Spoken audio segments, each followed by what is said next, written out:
Здравствуйте. В эфире программа «История башкирских родов». У микрофона Руслан Валиев и Салават Хамидуллин, руководитель автономной некоммерческой организации ШЖР. Здравствуйте, Салават. Здравствуйте. О каком племени сегодня будем говорить? Сегодня поговорим о племени Кувакан. Ныне не очень-то большое племя, представители которого проживают на территории Учелинского района. Учелинский район, вроде одна деревня еще есть в Курганской области, Бекбердина, Факулевский район. Но то, что осталось от этой волости, от этого рода, сейчас на территории Учелинского района. Давайте попробуем разобраться в этимологии названия. Есть информация? Вот по некоторым родам все бывает все предельно ясно, да, вот если какое-то название, а вот оно довольно-таки, если известно, особенно если в средние века, то, естественно, с этим этнонимом проблем не возникает. Но есть рода, которые оставались в тени. По моему предположению, что название Кувакан – это монгольское название. Если мы посмотрим, обратимся к перечню монгольских племен, составленной династией Цин, маньчжурской династии в Китае в 1744 году, такой реестр монгольских и маньчжурских племен, и вот там упоминается племя Кэокен.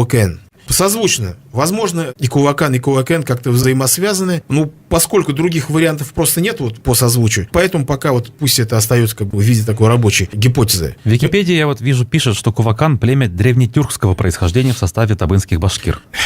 В Википедии много могут что-то написать. На той Википедии это такие же люди составляют. Берут книги, там, допустим, того же Кузеева и просто цитируют или переписывают. Поскольку считалось раньше, что тоже племя Табын – это древнетюркское племя, а племя Кувакан входило в табынское объединение. Табынцы как такое мощное, могущественное племя вокруг себя объединило массу сателлитов. И вот было такое табынское политическое объединение внутри башкирского народа, внутри башкирской политики, или как он назывался, табынская тюба. И туда как раз вот под табынцами в качестве их союзников входило племя Кувакан. Из этого люди делают вывод: ага, раз табынцы считаются тюрками, а куваканцы входили в объединение, то они то же самое, такого же происхождения. Но это далеко не так. Есть данные геногеографии, этногенетики, протестированные табынцы, у куваканцы, они имеют разные гаплогруппы. Табынцы R1A, это как раз вот автохтоны Восточной Европы, восходящие к иранским, скифо-сарматским племенам, да, в одной из передач говорил, изучены костные останки синташтинской культуры. Синташтинская культура — это Аркаим, всем известный, нашумевший прародин ариев, где они в своем движении в Индию и в Иран здесь, значит, оставались какое-то время, потом пошли на юг. Так вот, протестированы и тесты табынцев оказались очень близки к населению синташтинской культуры. То есть, соответственно, мы делаем вывод, да, что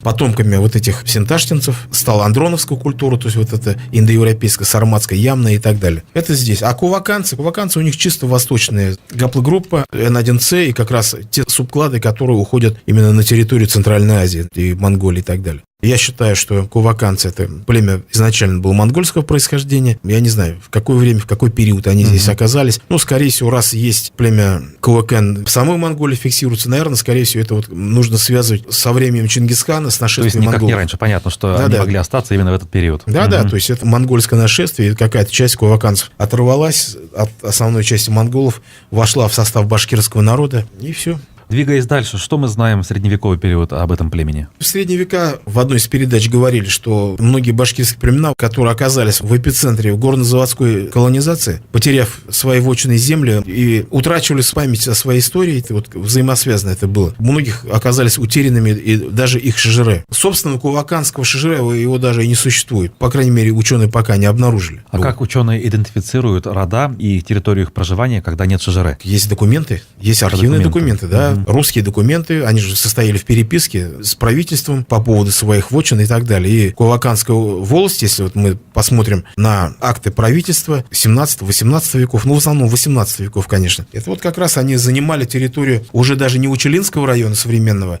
а вот территорию современной Челябинской области, вот это, знаете, Миасского района, Саткинского, то есть вот самый-самый горный район, вот эти земли принадлежали куваканцам. Но потом в ходе правительственной горно-заводской колонизации, потеряв все земли, они уже в качестве припущенников на юг. Переселились на земли башкиро-табынской волости. Те, в общем-то, пустили и признали их, фактически подарили им эти земли. Поэтому они оказались как бы внутри племени Табын, и у них уже потом сформировалось, в общем-то, и табынское самосознание. Сейчас вот у куваканцев спросите, кто вы там, ну, они скажут, обычно говорят, Кувакан-Табын, Кувакан-Табын, мы племя Кувакан-Табын. Хотя изначально куваканцы это была вообще отдельная как бы история. Если говорить про ту территорию, о которой вы сейчас упомянули, территория Миаса вот, и этих заводов, скотоводов. Каким образом там могли остаться куваканцы во время нашествия? Там уже тогда были транспортные какие-то артерии, дороги во время нашествия Чингисхана? Я не могу сказать, что там было, но это же средние века. Зачем какие-то дороги там и транспортные коридоры? Это конный народ всаднический типа передвигались. Вот это еще раз вопрос к тому, значит, кочевники, не кочевники. Там кочевать-то невозможно в тех местах, естественно. Они, оставаясь, в общем-то, скотоводами, но кочевниками-то они и не были никогда. Скотину выпасали вот там на таких немногочисленных долинах, да, ограниченных таких долинах, там рек и так далее. Поэтому у них вот такой был, наверное, скорее всего, образ жизни больше скотоводства, ну и они все занимались всякими лесными промыслами. Если двигаться дальше и обратиться к периоду вхождения Башкирии в состав России, как отличилось время Кувакан? Прямых известий нету, но поскольку я уже говорил, они всегда были аффилированы в Табынское объединение. Мы знаем, как табынцы себя вели. Куваканцы, учитывая могущество племени Табын, не могло поступать иначе. Делали, собственно, как и их могущественные соседи, скорее всего. Ну, давайте напомним нашим слушателям, как вели себя табынцы. А табынцы они вели, в общем-то, очень агрессивно. Если, допустим, Западная Башкирия сразу приняла русское подданство, Южная Башкирия несколько позднее, то Восточная Башкирия, она ведь полностью поддержала хана Кучума. Современные исследователи, там, Трипалов и другие, пришли вот, что основная это военная сила хана Кучума, и потом, когда он умер, его сыновей и внуков, которые продолжали борьбу, костяк их вооруженных сил составляли башкиры. Башкиры-табынцы, бекатинцы, сынрянцы и другие роды, и можно сделать логический вывод, что куваканцы тоже были в числе как раз вот этих людей, которые их поддерживали. Двигаясь дальше по хронологии, когда это все успокоилось, скажем, относительно? Тот период, когда Башкирия входила в состав России, мы говорим, что вот эта вот восточная часть Башкир, в том числе там, табынцы... знаете, как получилось? Смотрите, как там ситуация такая произошла. То есть они, может быть, сколько угодно там еще воевали бы на стороне Кучумовича, но из Монголии прикочевали калмыки. 300 тысяч, огромное войско. И Кучумовичи, сыновья и внуки хана Кучума, решили сделать ставку на калмыков, поскольку это была на тот момент более грозная сила, более многочисленная вооруженная военная сила. И калмыкам нужно было знамя легитимировать свои действия по захвату Западной Сибири и других территорий. Под каким флагом? А вот под флагом восстановления законной династии. Кучумовичи их использовали. И вот этот момент, где в 30-е годы, когда особенный напор пошел калмыков, естественно, это все уже последние башкирские роды, которые еще, так сказать, колебались и не признавали власть Московского царства. Вот все потом окончательно приняли русское подданство. Но опять же ненадолго. Там с калмыками были большие противоречия. И потом башкиры Востока уже через 30 лет подняли восстание 1662-64 году. Они опять позвали Кучумовичей, как своих природных царей, провозгласили их своими ханами, и вот эта бесконечная череда восстаний в качестве знамени всегда поднимались какой-то один из принцев из династии Кучумовичей. Мы можем сделать вывод, что Кувакан в этом во всем участвовали. Я думаю, что да, поскольку они были связаны, я же говорю, с табынцами, а табынцы это как раз вот тот был элемент, в общем, они долго-долго ориентировались на своих, как они говорят, природных государей, чингизидов, поскольку их предок Майкыбий, да, он был один из сподвижников Чингисхана, то есть раз вот наш предок служил Чингисхану, то мы будем служить потомкам Чингисхана, понимаете? Это нормальная феодальная логика вассалов. Период башкирских восстаний, ну и, конечно же, период крестьянской войны 1773-85 годов. Кувакан как проявили себя? Ну, наверное, лучше я про восстание скажу. Восстание 1735-40-х годов. Из среды куваканских башкир выделился знаменитый предводитель Бепеня Труббердин. Посмотрите в интернете, про него, наверное, тоже написано. Зовут Бепеня. Смешное, да, и необычное имя Бепеня. Да, оно больше русское, напоминает, если не честно. знаю, вот Бепеня. Бапана, если по-башкирски говорить, да? Но его везде пишут Бепеня. Труббердин. Он был главой рода Кувакан и одновременно, значит, абызом и муллой. Священнослужитель такой, мусульманский. Абыз — это вот такие были люди раньше. В отсутствие, так скажем, официального такого установленного духовенства. Официальное духовенство у нас когда возникло? С образованием Оренбургского или Магометанского духовного собрания или Уфимского муфтията. А до этого как? А до этого вот были абызы, которые сами чему-то учились, условно говоря, как в протестантизме пасторы, да? То есть сами же люди из своих же общин, там более или менее грамотные, умевшие читать священное писание, в общем-то, вот становились абызами. На понятном языке уже своим сородичам. Ну да, главное было условие грамотности, потому что тогда ведь тоже система образования ничего не было. Кто научился читать, тот умеет, кто нет, так нет. А Бепеня, он был одним из идеологов вот этого восстания, процитирую некоторые документы. Летом, осенью 1735 года один взятый в плен башкир Терсякской волости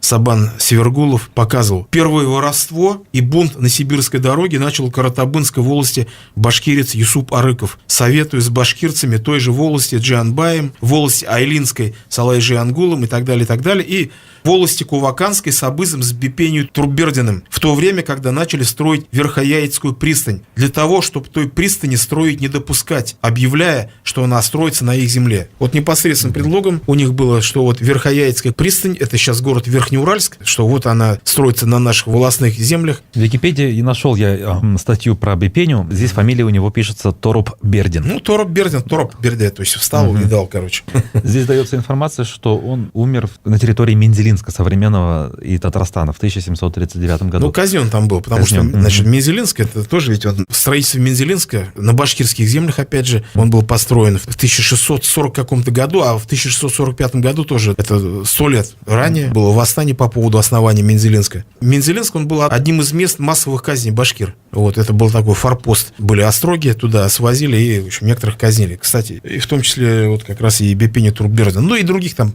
массу предводителей. Вот я обратил внимание, здесь еще пишут, что Бепеня не раз обращался за поддержкой к казахам младшего и среднего жузов. Да, у него была такая идея использовать казахов. Тут даже не совсем понятно, в общем-то, чья вообще это была инициатива. Вот сначала правительство само пыталось использовать казахского хана Абулхайр-хана, который как раз присоединился в 1731 году, то есть за несколько лет до восстания принял русское подданство. Кстати, в том, что он принял русское подданство, ему помогали многие старшины, первое лицо Башкирии, в то время Алдар Асикеев и так далее. Была такая у них идея или проект, что вот казахи войдут в состав Московского царства, а границы вот Казахстана восточные, они же сами тоже приняли казахи под напором джунгар, то есть были вынуждены, и что вот башкиры с казахами под короной российской мирно заживут, потому что постоянно происходили столкновения. А тут как два народа, если станут подданными, значит, империи, то все установится тишина и благодать. Такая была идея. И вот правительство отправило самого Абулхайр-хана, и причем Татищев, это вот самый такой очень хитрый человек, с одной стороны, первым русским историком в то же время был начальником горных заводов, и вот он прославился, в общем, жестоким подавлением восстания. Несколько башкир он в самом Екатеринбурге сжег. Отто да Фе устроил в духе такой испанской инквизиции. Ну, это такой был его метод морального запугивания, борьбы с крамолой. И вот он Абулхайр-хану сказал: давай, помоги мне поймать этих повстанцев. Обещает за голову каждого повстанца там по 9 вещей. Кафтан, панцирь, пищали, что такое. И вот он приехал в Башкирию, Абулхайр-хан. А давайте напомним, в чем была вообще причина и какие были поводы к этому восстанию 1735-40 годов? Ну, основание Оренбурга, Оренбургская экспедиция, когда возникла идея помыть сапоги в Индийском океане. Это же второй или третий раз. Сначала была экспедиция Бековича Черкасского в 1771 году. Он до Хивы дошел, но весь отряд его был уничтожен. Вот, прорваться. Там было соперничество, так называемая большая игра Российской империи, значит, и Британской империи. Кто первый закрепится в Индии и в странах Востока, да, Южной Азии. Уже англичане начали проникать, и это не давало покоя правителям России. И вот туда рвались. Кириллов в 1731 году представил проект Оренбургской экспедиции, что вот мы дойдем до Полуденной Азии. Но он себя мнил таким новым то ли Ермаком, то ли Колумбом, что он же говорит: вот, говорит, Ермак, говорит, я открыл же, говорит, Сибирь вплоть до Китая, говорит, отворил путь. Я вот сейчас отворю путь до Индии и дойдем до Бадахшана, до Шри-Ланки, грезились сокровища Агры. И вот был такой проект. Если бы они пошли по другому пути, и Самара на Орал, да, то, может быть, этого восстания не было. Но он зачем-то